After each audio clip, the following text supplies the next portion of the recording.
What's up, guys? We made it. Happy Flat Bill Friday. TGIF. Hope you guys are doing well. Sorry for all the glare here on my glasses there. Anyway, got my Dogtown hat on.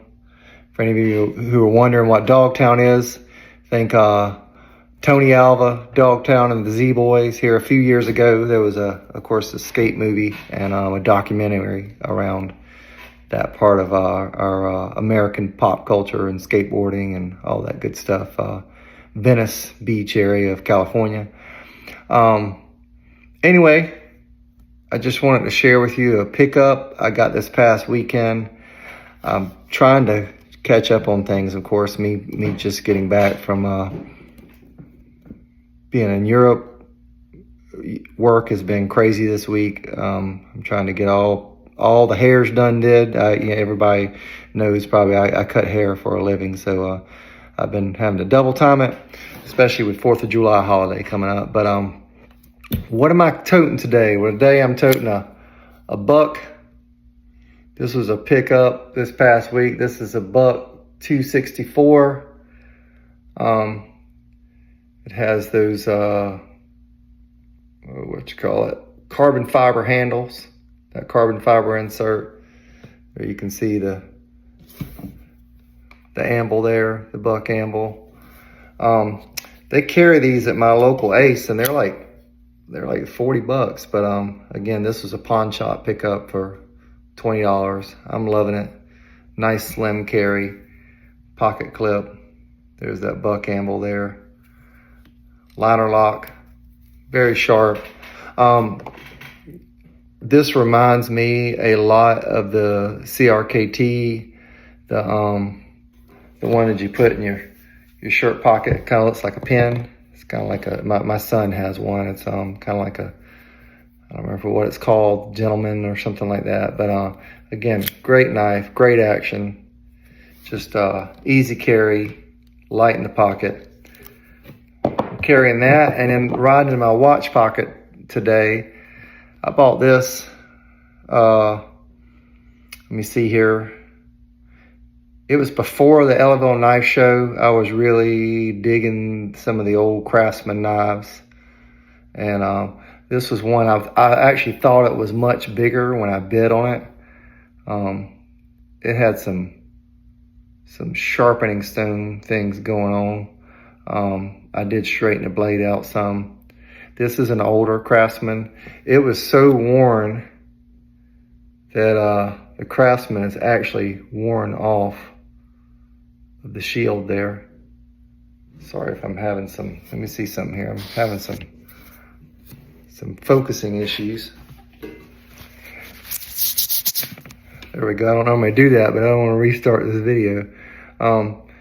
Anyway, it had where the guy the lady told me that it was her grandfather's knife. It had been sharpened on a stone.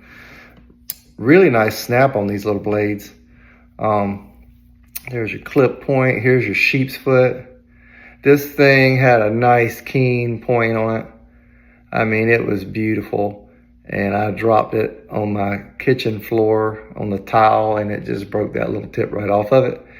But anyway, great knife. Got some Teiners on there. I did clean it up when I first got it, and I've carried it. And again, pin blade. That's not rust. Again, it's just got those carbon speckles on it.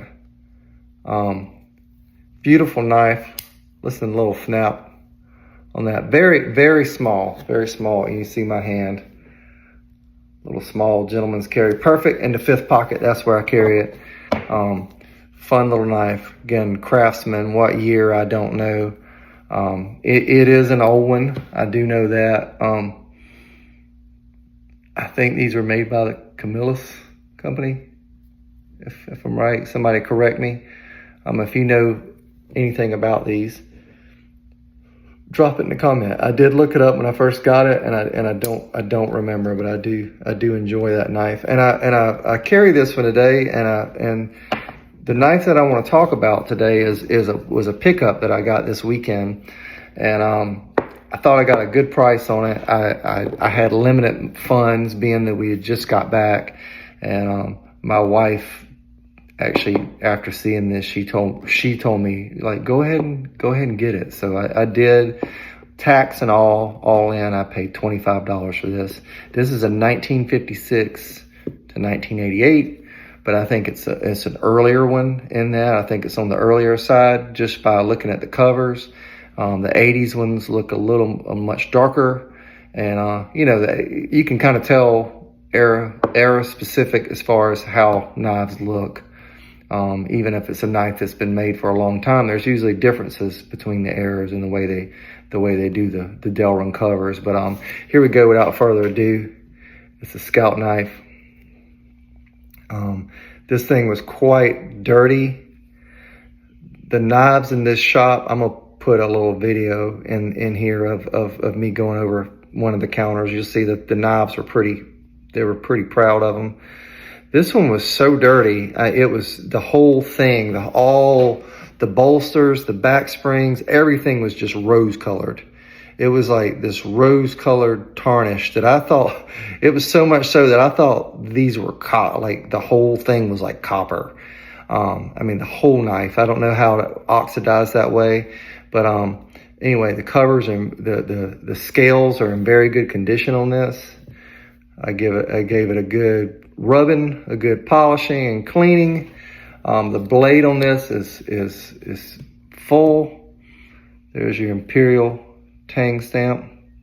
I still need to clean a little bit around the pivot there. You can see it really good though, really well. Really full blade. Whoever had this, they didn't abuse it at all, other than it not being clean. You can see that line. That's of course where the blade is in there, so it got kind of pitted along there. But the only thing I would say is this one gets kind of, like with a lot of camp knives, it gets kind of confused with the punch. So when I found it, it was laid on the outside of the punch. It's got good snap. It's got wonderful snap, but it wants to go on the opposite side of the punch, and so you kind of have to move that punch out of the way. Here's the punch,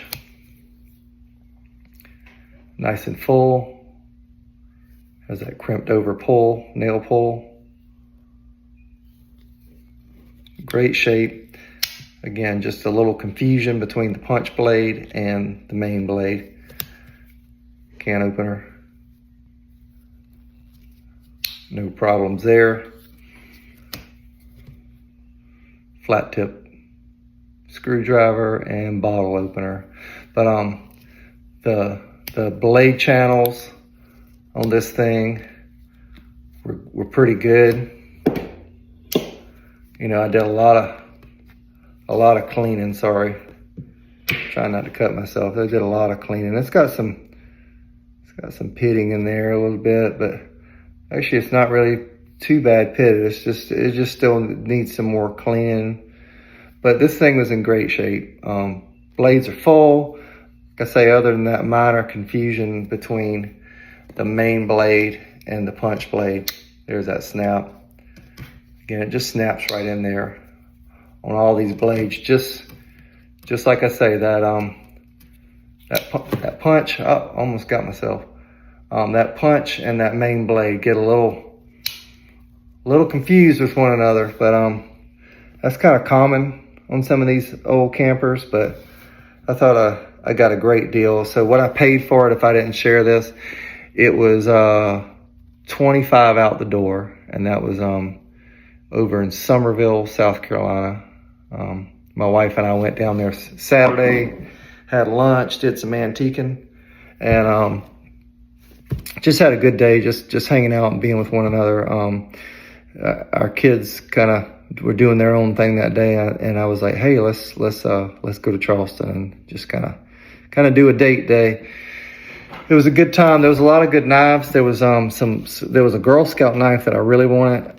That folded over metal when I spoke about that in the minimalist video. Had the Girl Scout symbol. There was the case knives that I found were just crazy overpriced. One I thought, okay, it's like $80, and then I missed the one on it, and I'm like, that is seriously not worth it. So. And it wasn't an older case. It was like a 90s whatever it was, carbon steel. It was an 18 pattern. Had beautiful bone on it, but I didn't think $180 was a fair price. There was a case. It was a 60s era case, folding hunter. It had a lot of love. The shield was missing. It had been toted a lot. You will actually see it in the video that I'll tag. They wanted $40 for it. I actually almost jumped on that. It did need some work. But again, it was the issue of like, all right, priorities here. I have a limited amount of cash. So I went for the Scout knife, but, you can check out that case in the video. Again, if I would have had the money, I would have got both. But hope you guys are having a good Friday. Tomorrow I'm going to be doing a shout out to Tim's School of Fish. I actually won his giveaway here right before I went to England, and I just want to give that the time that it needs. Really mind blowing because he won mine, I won his, but I was going to do it this past weekend, and I was trying to kind of reformat my videos, but again, I'm not tech savvy, y'all, but I'm getting it. But anyway, hope you guys are having a great day. Sorry for the ramble. Also, I want to mention real quick in this video, I am going to be announcing another knife giveaway here soon. Depending on what knife I put up, because I'm kind of waffling back and forth for what the giveaway is going to be. It may be my 600 subscriber giveaway. If it's this other knife that I'm thinking about, I'm going to do like, okay, this is going to be my 650 subscriber giveaway. We'll see, but I will be announcing that giveaway soon. So look forward to that. Like and subscribe to the channel. Help my channel grow. Help me meet those milestones. And I appreciate all the support. I appreciate all the comments. You guys, thank you for showing interest and finding any enjoyment in anything that I post or do. It means a lot. It's always encouraging to me. Sometimes I got a delayed response on the comments because you know how life is with work and family. But I thank you and I value each and every one of you. Hope you're having a blessed day. Get out, do something, enjoy yourself. Whatever you do, wherever you go, carry a good knife. And shout out again, it's Flat Bill Friday.